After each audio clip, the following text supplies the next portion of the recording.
Well, let's kick off this hour with something inspirational, but also thoughtful. Woza Albert remains one of the most vibrant examples of satirical anti-apartheid South African theatre. It demonstrates innovation and creativity during a seminal period of theatre in this country. The play is a political satire that imagines the second coming of Christ in the apartheid-era South Africa. And for more on the return of this iconic production, we are joined by veterans, Hamilton Dhlamini as well as Thulani Mtsweni. Welcome to the both of you, and thank you very much for joining us today. You know, we are quite a long way since the show's premiere in 1981 at the theatre down in Newtown, and of course the new production is around the corner from that original precinct. Yeah. But when we think about a play that was conceived at a time of great tumult in South Africa, it's so thought-provoking because it's happening at a time in South Africa now. We've got student protests, we've got an education crisis, myriad social and political crises. What does the production, Hamilton and Thulani, in this time have to offer us? I bring back the production so that people can understand where this country comes from and where it should be going. Currently, this country, it needs some water, or it needs to be kick-started, something like that. Look at what is happening, load shedding, water shedding and all that. So I'm trying to remind South Africans that South Africans, look at what happened in the past. We can't repeat the same mistakes. Now look at the democratic era, the same mistake. In fact, the worst mistakes are happening. So I'm trying to inspire kids that they should look at all the mistakes and then try, as new leaders, try to find a new path that can lead this country somewhere. The funny thing, though, Thulani, is that, you know, the leaders who are leading today were part of that 1981 era. Yeah. They were living those lessons for real, in real time. Why do you think that we haven't been able to, at least in this generation, learn some of those critical lessons? Okay, if I were to answer your question in a different way, I'd say the apartheid era, black people were united. They were one. They were singing with one voice. So prior to apartheid, it's every man for himself. And it's so sad because some of the people, they were there during that era. You mean post-apartheid, right? Everyone there for themselves. Yeah. So everyone's looking for themselves. They have forgotten what they were discussing back in the day, the unism. And I mean, it's interesting, Hamilton, and I've read some of the interviews that you guys have been sharing about this, relating this particular production happening now to those struggles for the purpose, as you say, as memory and as an opportunity not to repeat the mistakes. What else are you hoping for from this production this time round? This time, I've decided to take it on stage every year so that I can teach our children, especially the young ones. They don't know who Dr. Mbongeni is, Mbongeni Ngema. So I want to remind them constantly that he's an iconic figure.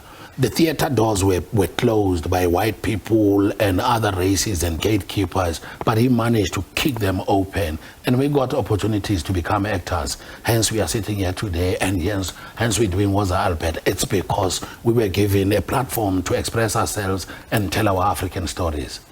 You know, we're showing some of the clips from the stage production, but Thulani, just watching it, it's high energy, it's very impactful, and there is some innovation as well that's been brought in the way that this production is being done. I mean, we're going to get back to your role because you're wearing many different hats in here on this production, Hamilton, but how do you make something that has a very specific locale, very specific environment that it was born in, new, fresh, and relatable to an entirely different audience, Thulani? You look at the environment where we are from, and then we draw from that. And then the things that are happening now, we try and compare with the Woza Albert back in the day, and then we collaborate the two, and then we move forward. Me and Dosh, we are different generations. I'm in the late 80s, he's in the... So I'm bringing another energy, which is new and fresh and high tempo. I mean, it's interesting you talk about that because, you know, you view this. I mean, it's interesting, and you can share with us how you felt about Hamilton coming to you and saying, Thulani, I really want to work with you. I know in some ways it's a dream come true. No, right? It still is. I'm saying thank you each and every day to Antosh. These are big shoes to be filled, eh? After being done by, it was Albert being done by the late Mtsweni Shabangu. Begim Mkwani and Skuma from Pretoria. So, but this one is very different from the rest because I'm a different actor from the rest. And that's really an amazing thing, because a production is not just words on a script, the ability to get into character and try to embody what the voice is of that character. It does change you. It leaves something in your own receptacle behind, even when the role is long over. How are you changing through doing this? I mean, you're acting in it, you're directing it, you've produced it. You are really enmeshed with this production. Yeah, I love it, and it's been a challenge to get the right person to play the role that Thulani is playing, because we've got these ice cream actors, the sugar-coated actors who only want to do soapies. Who are they? Hey, there's quite a lot. So that is why it stalled, you know. So I've been hunting for the right person with the right energy, the apartheid energy, the aggressive actor, and luckily I found him. But I've been hunting him for 2 months, and until I found him. So when I direct, I want an actor to offer me. So he offered me quite a lot, and I managed to place it accordingly. And yeah, it's got a lacquer flow. How are you changing through this?